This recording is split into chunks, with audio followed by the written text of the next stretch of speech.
Hey guys, welcome back to my channel. In this video, I'll be reviewing and swatching the new Anastasia x Jackie Aina collaboration palette. This palette was released on Anastasia's website on August 6th, and it will be available in stores at her retailers on August 15th. The first thing I want to say is that I truly love the packaging of this palette. It's the same layout as her previous Anastasia palettes, but the outer packaging is so pretty. The outer box is like a gold crocodile type of texture with a holographic shift to it. For the actual palette itself, it has, in my opinion, like a faux leather material with also a crocodile texture and a shift of green and pink. The palette has a magnetic closure and it has a good quality mirror. It also includes a dual-ended brush. It's the same brush that you will find in the latest Anastasia palettes. This is a 14-pan eyeshadow palette that retails for $45 and it's a limited edition palette. The color story of this palette is very pretty in my opinion. It has some pinky purple shades along with golds and neutrals. Out of the 14 eyeshadows, 6 are mattes and 6 are metallics, and 1 is described as a sparkling eyeshadow. Out of the 6 mattes, 3 are pressed pigments.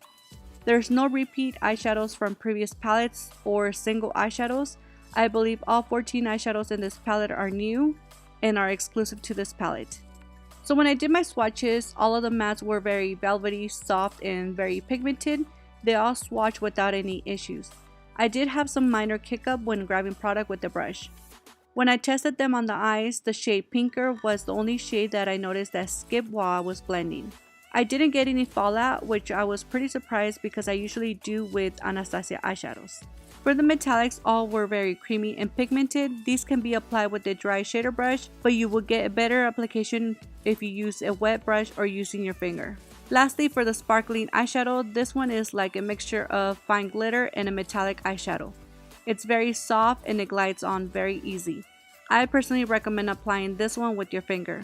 So overall, I don't have any cons about this palette.